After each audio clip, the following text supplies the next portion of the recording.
All right, so basically just to continue with natural colors, because that's kind of the goal of today, I did a brief introduction for those who have not worked with them before and give a bit of an overview from a regulatory standpoint and what's available. So just to summarize about us at IFC Solutions, we've been around since 1939. The original founder was one of the original creators of release agents for the baking industry. So the predecessor to PAM that you might use at home.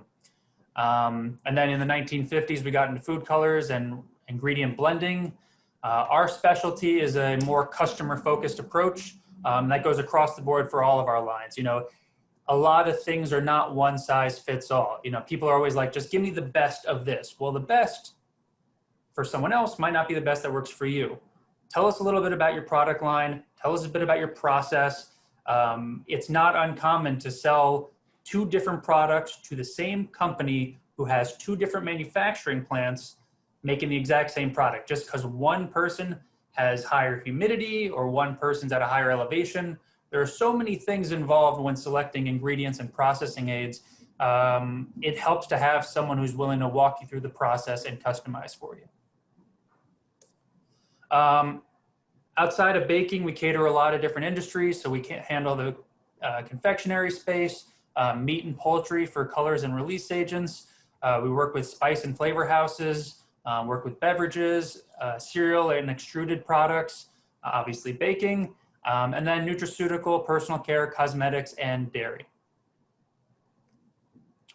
So again, in terms of our product lines, it's eclectic, but we're well versed in all of these.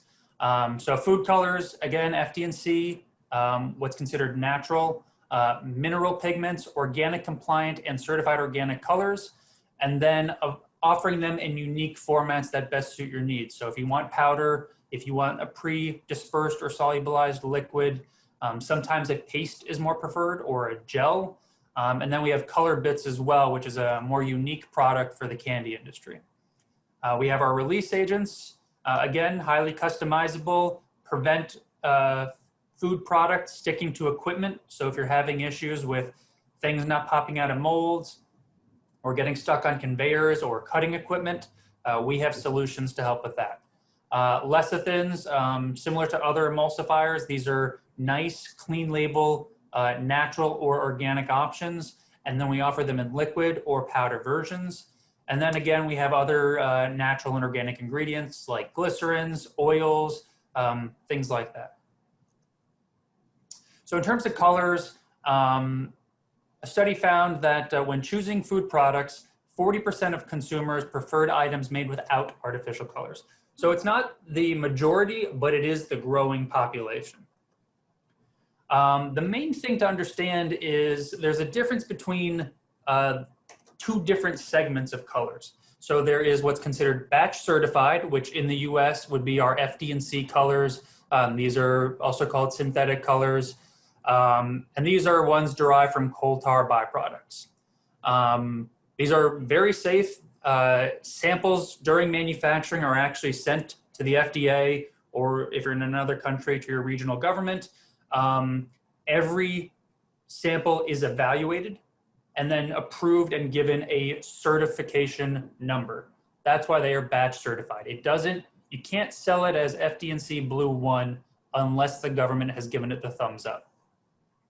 Now on the other side, you have colors that are not subject to batch certification. These are commonly referred to as natural colors, although technically there is no term called natural colors. You can have natural flavors, but the FDA doesn't actually recognize, and from a labeling standpoint, natural colors. So if you're using beet juice or curcumin and on your finished product label it says natural colors, technically incorrect, and the FDA could come after you for that. But basically in general, these are things that are coming from fruit juices, vegetable juices, spices, minerals, and even insects if you're using Carmine.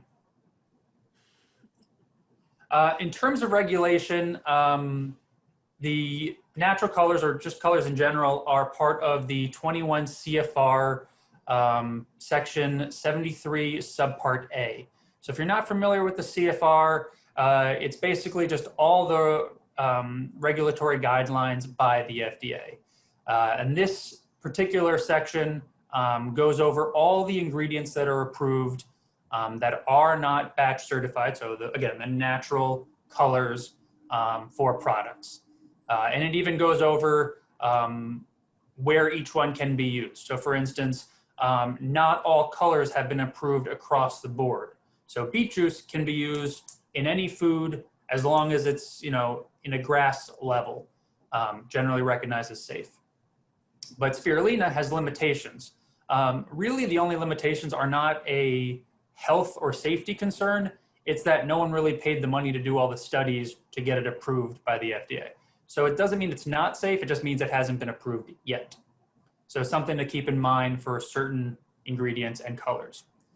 And again, approvals are not one size fits all. So you just want to make sure if you're using a color that it does meet your product definition. So for instance, if you're making an icing, make sure it's approved for icing. If you're making a baked product, make sure it's approved for baked product.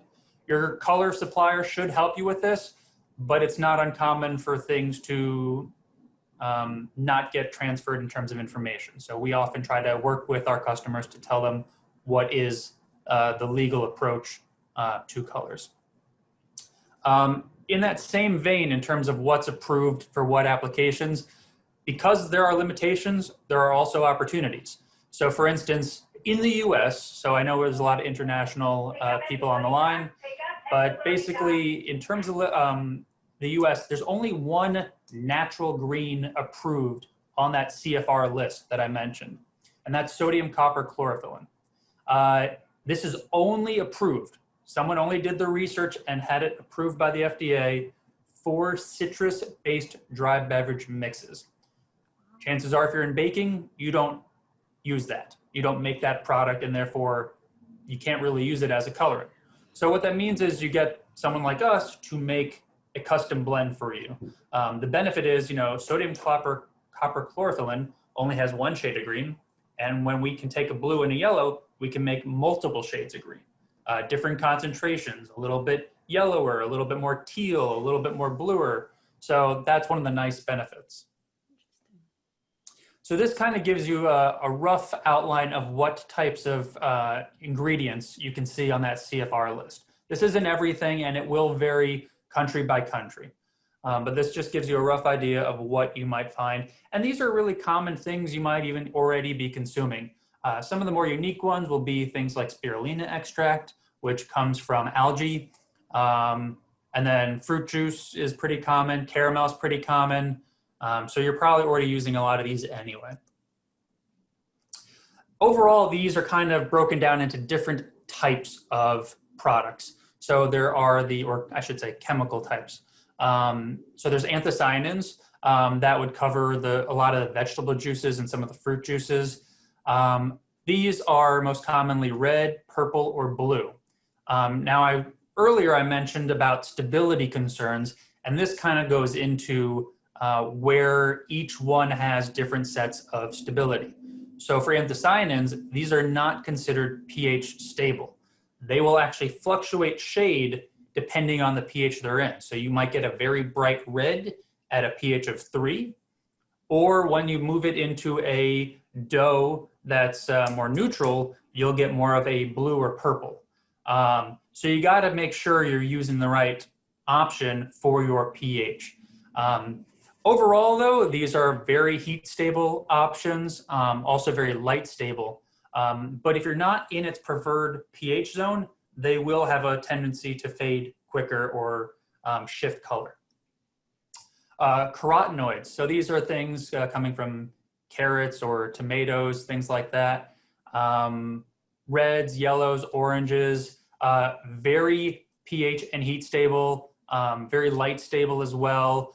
They do oxidize a little bit more often than some of the other colorants, so they tend to have a shorter shelf life. And what I mean by that is, instead of a 12-month shelf life, they might only have like a 6 or a 9-month shelf life. And you can adjust this by adding antioxidants to your finished product, and that will help preserve that. But they're a great option.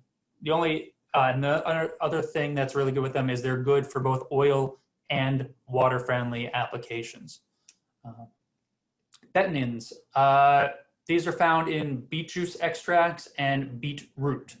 So for these, good pH stability overall. If you get below a low pH, around the 4s and less, they're going to start to have stability issues. But they have good light stability for the most part, but they're very bad in the heat stability. So a lot of people started using these in the beginning because they're very inexpensive, but when you put them into baking applications, they disappear. They might shift a little bit yellow or disappear altogether. So not ideal. Of the two, beet root has more heat stability. Beet juice is more color concentration in terms of the bettenin levels. But both will actually not be all that heat stable. So these are great for things like icings or frostings, things that go in on top of your applications. Curcumins are great, pH heat stable. But again, as I mentioned before, very poor light stability. So this is something to keep in mind. If you're going to use a nice bright lemon yellow, you might want to go with something that's a carotenoid versus a curcumin, because it will disappear throughout the week if it's under a bright display case. If it's going to be in a opaque package, don't worry about it. It's going to work great. It's going to last, between the making and the eating once it's at someone's home. But in terms of if you're putting it on display, something to let your color supplier be aware of is, I have clear packaging, or I am going under 24 hours of light. So make sure it's something that's light stable. Carmine, one of the oldest colorants used by humans, commonly used in lipsticks and makeup, but it's also approved in food. Very, very popular in most parts of the world outside of the US in baking. It's very heat stable, light stable, and pH stable.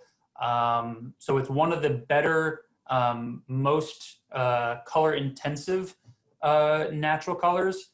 The only issue, which is why it's more focused in the US, is that it's not kosher or vegan.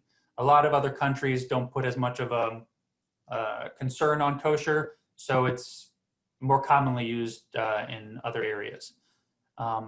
Algae, as I mentioned, blue spirulina, so that was one of the colors that was used on Richard's toppings, the icings. It's very nice, bright blue, has really good stability, needs to be, again, in a little higher pH range. So, anything from 5 to maybe 9 will be safe. Can withstand high heat, and will fade if you're in the lower pH. So again, a lot of things you got to balance. So it's really important to give as much information to your color supplier as possible when dealing with natural colors. It's not like, hey, I just need a blue, or I need this Pantone, send me what you got. It's really got to be, I need that Pantone. It's going into a baking application. The heat is going to be this. I'm baking it for this long. The pH is going to be XYZ. The more information, the shorter your R&D will be. That's kind of why we have to do a little more hand-holding on the natural color side, which makes it a lot less of a headache for you, and we're well versed in it, so it's not a problem for us. The last two options in these categories will be carbohydrates. So this is mostly going to be caramel, at least in the US. Other countries have other options as well, so there'll be activated carbon and things like that. This is basically anywhere where you've taken sugars or malt or something like that, and you've cooked it to get anything from like a dark yellow to almost a black. And these are great. There is some concern with regulatory right now with Prop 65 in California, and a lot of other states and countries are kind of going along with it. So caramel is still the most dominant color probably used in baking, but it is getting some negative connotations, mostly just because people will read one bad thing that doesn't really translate across the board, but I'll kind of touch on that in the next slide. Lastly, vitamins and minerals. These are very stable. B12 is also known as riboflavin. It's a nice bright yellow. It has good stability. It's better than curcumin, but it does have some stability issues with light as well. So something to keep in mind. From the mineral side, TiO2 is the main white ingredient. So if you're looking to brighten anything or lighten anything, this is your go-to. Similar to caramel, this has some negative connotations. Both are very safe, but certain regions in the world have, France, for example, has banned TiO2 due to one study. Mica is more of a color for enhancement. So this will be a glittery pearl effect. Give a more metallic look. You can have gold icing, silver icing. Very cool if you're doing like a specialty type of cake. So just to quickly cover two main trends that we've seen. I mean, there's quite a few in the baking industry, but these are some of the more popular ones that we get a lot of requests for. So for caramel colors, I talked about Prop 65. So in California, there's basically a list for those who aren't familiar that goes over any ingredient, and that's not even just for food, any ingredient or product that may cause cancer. On that list is 4-MEI and furfuryl alcohol. Caramel itself is not on this list, but 4-MEI and furfuryl alcohol are byproducts when you cook any carbohydrate. So whether it's sugar, coffee, malt, all of these things are going to have these byproducts just by cooking them. So that means you will need a Prop 65 warning label on your product. And for the most part, it hasn't had too much blowback. A lot of companies have made sure to get caramel off their label just to protect themselves. But overall, you go into a Starbucks in California, there'll be a little plaque saying Prop 65, and no one really gives it the time of day. So it's not a huge change in the industry. I mean, like Pepsi and Coke are still selling out there. But for a lot of people who are formulating new products, they figure, why worry about the headache? Let me formulate from scratch with no caramel. And in that situation, they come to us and we'll make specialty blends. And the blends will just be all those natural colors I mentioned before, blended to get the right shade of brown. So again, we'll take, you need a yellow, you need a blue, you need a red, and that's how you'll get a brown. And depending on what you need, that's how we select those ingredients. So if you need it to be heat stable, that might be one type of blend. But if you only need it for icing, that might be a different type of blend. And we'll try to keep cost in mind so that we get it closer to that caramel point, which is relatively inexpensive. And then the other thing would be red velvet. Super popular color in terms of cakes. It actually has no set shade. So one of the interesting things is people will say, I want a natural red velvet color. Okay, well, what is your version of red velvet? Some people think of it as a very bright red. Some people think of it as more of a purpley red. We can accommodate both. We usually just need to know. The other thing to consider is that when chocolate is present, it also has an effect. So sometimes what happens is people will send us their mix and say, can you achieve this shade? That way we already know what your raw ingredients, your base, your uncolored base is, and then we'll color it accordingly to get you to that end result. And then we'll send everything back to you saying, here's your usage rate, here's our color, and then here's how you're going to get to that natural red velvet color. And again, it's just incorporating certain heat stable ingredients and then blending them accordingly so that you get the desired shade. So that's really it in terms of natural colors. I'm sure there's questions. If you ever need anything from IFC, samples or documentation, technical questions, you can reach out to us through these emails or our phone number. And that's basically it.